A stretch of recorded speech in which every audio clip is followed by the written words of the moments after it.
seni namozxon qilgan Alloh xohlamaganda namozxon bo'lmasiding. Meni ham benamoz qilgan Alloh xohlamaganda benamoz bo'lmasin deb taqdirni hujjat qilishmoqchi bo'ladi. Ya'ni o'zini hidoyatga intilmaganligini, o'zini nafsini yeyolmayotganligini o'zidan ko'rmaydi, balki Alloh taoloni taqdiriga qilmoqchi bo'ladi. Quyida eshitadiganimiz sahobaning hayoti mana shu kishilarga bir javob bo'ladi. Salmon Farsiy roziyallohu anhu. Salmon Farsiy roziyallohu anhu da payg'ambarimiz aytadi: "Salmon minna, min ahlil bayt." Salmon bizdan, meni xonadonimdan deb marhamat qiladi Rasululloh. Salmon Farsiy roziyallohu anhu ning qissasi Allohni istagan kishilar haqidagi qissalarning eng chiroyligi. Bu qissani so'zlashlikni Salmon Farsiyning o'ziga bir qo'yib bersaydi, chunki bu kishining shuurlari chuqurroq va so'zlari rostroq va birinchi tilni eshitganishligimiz maqsadga muvofiq bo'ladi. Salmon Farsiy hikoya qiladi o'zi haqida. Men Forsning Isfahon degan yerdagi Hayyon degan qishloqdan edim. Jayyon degan qishloqdan edim. Otam mana shu qishloqning eng boy kishisi edi, oqsoqoli edi va manzilati nihoyatda baland bo'lgan kishisi edi. Otamni yaxshi ko'rgan kishilar ichidagi eng kattasi men edim. Ya'ni mendaqa hech kimni yaxshi ko'rmas edi otam. Shunday yaxshi ko'rardiki, meni yer ko'kka ishonmas edi, uydan tashqariga chiqarmaslikni azm qildi. Ertalabdan kechgacha uyda o'tirardim va biz sig'inadigan, ibodat qiladigan o'tni o'chib qolmasligini otam menga topshirgan edi. Mana mazlumlar, forslar majusiy bo'lgan, ular o'tga sig'ingan. Mana shu uydagi o'chmaydigan o'tni o'chishi mumkin bo'lmasligi uchun bo'lganligidan bitta odam doim o'tin qalab, kulini olib, o'tni parvarishini qilib turar edi, unga ibodat qilar edi. Otamning qishloqning tashqarisida bir katta bog'i bor edi. Katta yeri bor edi. Shu yerning idorasini shaxsan o'zi idora qilar edi va kuzatib turar edi. Men uydan chiqmasdan o't yoqib o'tirar edim. Kunlarda birida otamning shunday bir ishlari band qildiki, tashqaridagi bog'ga borishning imkoniyati bo'lmadi va menga o'g'lim dedi, meni ba'zi bir ishlarim bilan ovora bo'lib qolyapman. Bog'ga yoki yerga borib sen xabar olib kelgin dedi. Uydan chiqdi, bog' tomonga qarab yurdim va yo'lda nasroniylarning cherkovini oldida o'tib qoldim. Cherkovdan odatda men umuman eshitmagan bir ovozlar eshitilardi. Yaqinroq borib qarasam, nasroniylarning ibodatxonasi edi. Ular ibodat qilishar edi. Ulardan chiqayotgan ovozlar yoqib qoldi. Cherkovga kirdim, ularning suhbatida o'tirdim va ularning ibodati meni ajablantirdi, menga yoqib qoldi. So'ng ulardan bu diniylarda asli qayerda so'raganimda Shom o'lkalarida deb javob berishdi. Kun botgunga qadar ular bilan o'tirdim, yerga borganim yo'q. Qorong'i tushgandan keyin sekinlay uyga qaytib kirib ketishni poylab turganimda otam meni eshik tagida kutib turgan edi. Va kech qolganligimning sababini so'radi. Men aytdimki, "Ey ota, men nasroniylarning cherkovining oldidan o'tdim, ularning ibodatlariga guvoh bo'ldim va ularning ibodati biznikidan yaxshi ekanligiga amin bo'ldim" dedi. Otam aytdi: "Bolam, ota-bobongni sig'inib kelgan dini ularning dinidan ko'ra albatta yaxshi" dedi. Lekin men otamga qarshi chiqdimda, Allohga qasamki, ularning ibodati biznikidan ko'ra yaxshiroq dedim. Dinidan qaytib kelishimdan qo'rqqan otam meni uydan chiqarmadi va oyog'imga zanjir solib qo'ydi. Uydan umuman chiqishning imkoniyati bo'lmay qoldi. Lekin birinchi imkoniyat bo'lishi bilan ana shu nasroniylarga shunday bir xabar chiqardimki, agar Shom yerlariga biror bir tijorat karvoni kelib qoladigan bo'lsa, menga xabarni beringlar. Bir qancha muddat o'tganidan keyin Shomga ketadigan bir safar karvoni bo'lib qoldi, xabarni berishdi va imkoniyatini qilib oyog'imdagi zanjirlarni uzib, ana shu karvonga qo'shilib Shom yerlariga jo'nadim. Shomga borganimda u yerga tushib turib birinchi qilgan ishim sizlarni diniylardagi eng afzal kishi kim? Eng katta bir olim, dindor kishilar kim deb so'raganimda, ana shu shahardagi cherkovning boshlig'i usqufni ishora qilishdi.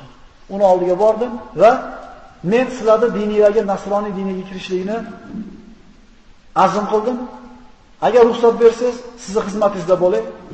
Sizdan ilm o'rganay, siz bilan birga ibodat qilay dedi. Usquf menga roziligini bildirdi. Uni oldida xizmatkor bo'ldim, undan ilm o'rgandim, u bilan ibodat qildim. Lekin oz fursatning ichida bu odamning yomon odam ekanligiga guvoh bo'ldim. Odamlarni oxiratga savobi tegadi deb turib, xayr-ehson qilishga chaqirardi-da, bu pullarni miskin bechoralarga tarqataman deb sadaqa qilishga buyurardi. Bu pullar qo'liga tushgandan keyin birortasini kambag'allarga bermasdi, o'zini chiqib olardi. Va 7 ta ko'zada oltin to'plaganiga guvoh bo'ldim, qayoqqa berkitganligini ham bilardim. Bu nasroniy rohib bo'lgandan keyin uni ashablari to'planib ko'mishmoqchi bo'lishdi. Shunda aytdimki, ey odamlar, bu sizlarni birodarlar yomon odam edi. Nega bunaqa deyapsan? Gapingni qanday isbotlaysan deganda, bu qilgan xayr-ehsoninglarni o'zini chiqib olar edi.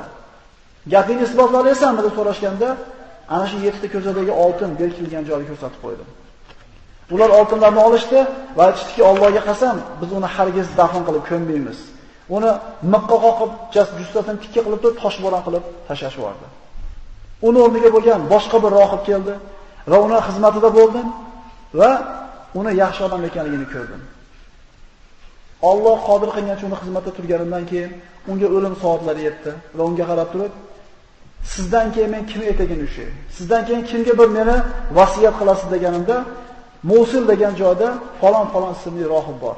Shu bizni tutgan yo'limizda mustahkam turgan haqdagi kishilardan dedi. Bu meni ustozim vafot qilgandan keyin ana shu Mosulga bordim. Ustozimning vasiyatini ana shu Mosuldagi kishiga aytdim. U ham rozi bo'ldi, uni xizmatida bo'ldi. U ham ozgina fursatdan keyin vafot etishga yaqin bo'lganda, undan vasiyat so'raganimda, u meni boshqa joydagi Nasibin degan joydagi bir rohibga dalolat qildi. Uni xizmatini qildim. U ham yaxshi odam edi. U ham vafot qilayotganda Amuriya degan joyda bitta rohib qolganligini aytdi. 3 ta, 4 ta rohib almashtiryapti. Haqni istayapti birodarlar. Bittasida to'xtab olmayapti. Sizdaqa zo'ri, sizdaqa bir to'g'risi, sizdaqa bir nafsini yengani oxiratga degani kim deb so'raganda, oxirgi Amuriyadagi rohibni aytishdi. U yerga bordi. U yerga bordi, bu kishining xizmatini qildi va uning qo'lida xizmat qilib yurib, bir necha bir mol qo'ylarga ega bo'ldi. Ozgina dunyo oshirdi. Bu kishiga ham o'lim soatlari yetganda, sizdan keyin kimga vasiyat qilasiz meni?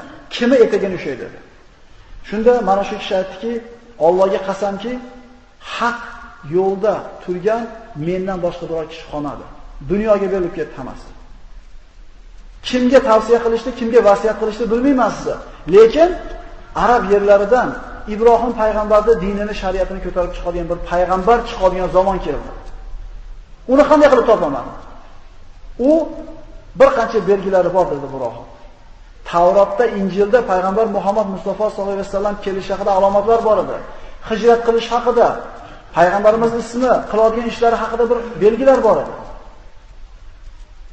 U payg'ambarning belgisi, unga sadaqa bersa yeymaydi. Hadiya bersa yeydi. Va ikki ko'ragini o'rtasida payg'ambarlik, nubuvat holi bor dedi. So'ngra vafot etdi. Arab yerlariga ketadigan Banu, ya'ni Kalb qabilasidan bo'lgan bir tijorat karvoni keldi. Ular bilan ittifoq qildim, agar sizlar meni arab yerlariga olib borib qo'yadigan bo'lsanglar, mana bu mollar va qo'ylarimni sizlarga beraman. Ular muvofiq bo'lishdi. Yo'lga chiqqanimizda ular menga xiyonat qildilar. Yahudiylardan bittasiga meni qul qilib sotib olishdi. Ozod kishi qul bo'lib sotilib ketdi.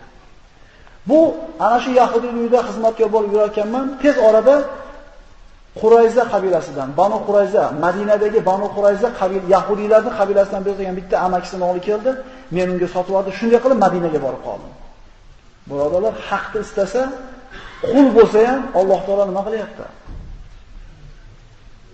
Mana suhbatda boshida aytdik. O'zini zaifligini, o'zini nafsini yenga olmayotganligini Alloh shuni xohlabdi-da meni benamoz bo'lishimni deyotganlar bo'lsa, qissani eshitib tursin. Qul bo'lib ketyapti, lekin haqqa intilganidan keyin Alloh taolo qul bo'lsa ham o'zi xohlagan manzilga yetaklab qo'yapti. Banu Qurayzadagi Yahudiy xo'jayinimi xizmatini qilib yurar edim. Makkada Muhammad ibn Abdulloh degan kishi chiqqanligidan xabarim yo'q. Chunki qul edim, ishim og'ir qildi, mehnati edi. Kunlarning birida xurmoni ustida xurmoni terib ishlab turgan paytimda meni xo'jayinimni amakisini o'g'li keldida, "Avs va Hazrashni Alloh avof qilsin. Makkadan payg'ambarman degan kishini Quboda kutib turishibdi" dedi. Salmon Farsi aytadi, bu so'zni eshitligim bilan bir etimni tutura ushladi. Yiqilib tushlikka yaqin bo'ldim, boshim bilan yerga tushmay dedim, daraxtni mahkam ushladim. So'ngra shoshilgancha tushdimda, "Nima deding?" "Qaytar" deb aytdi. Shunda qulini bunaqa jur'atini ko'rgan xo'jayin qattiq tarsaki bilan urib turib, "Seni ishing nima u bilan? Bor ishingni qil" dedi. Payg'ambar alayhisalom keladigan Madinaga Alloh taolo o'zi boshlab kelib qo'yapti. Nima sababdan birodarlar? Haqni istayapti. "Va man yu'min billahi yahdi qalba" dedi Alloh Qur'onda.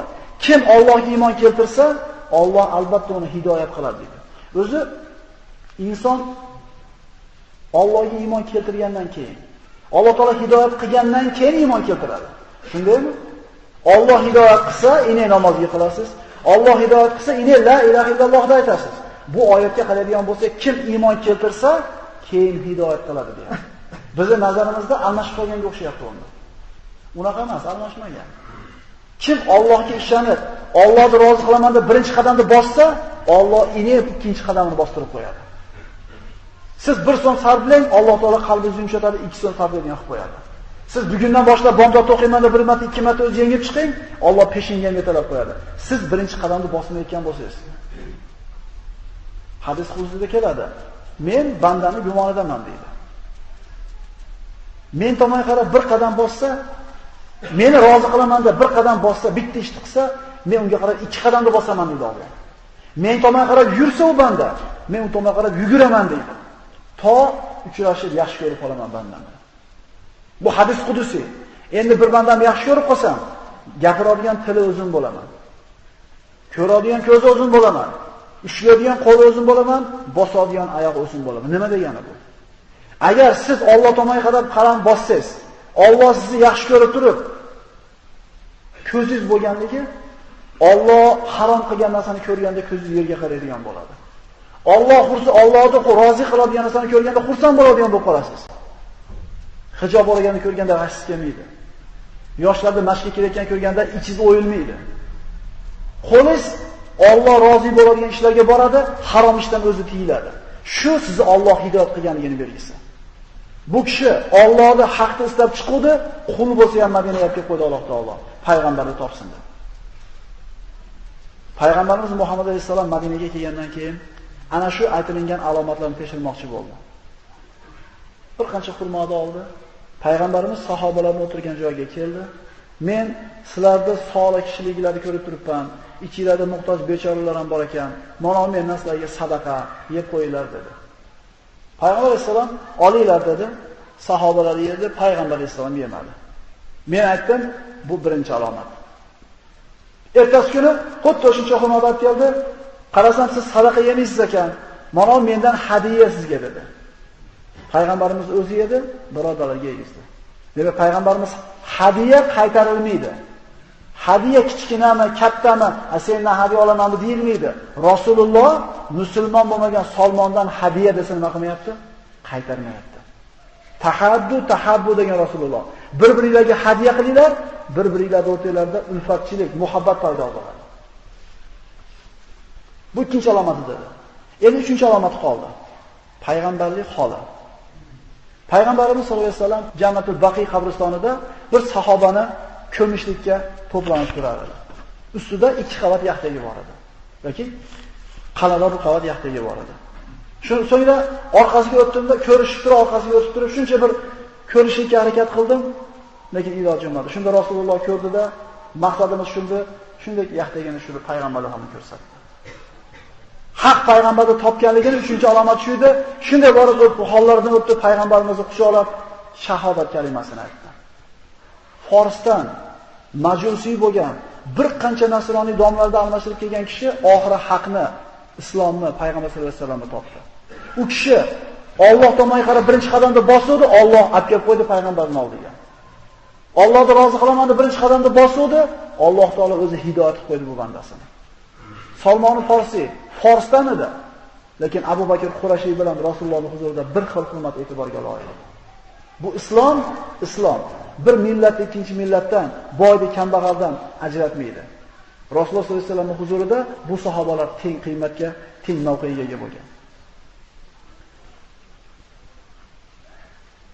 Rasululloh sollallohu alayhi vasallamga boshida o'tgan qissalarni aytib berdi va Rasululloh sollallohu alayhi vasallam u kishini haqlariga duo qildi.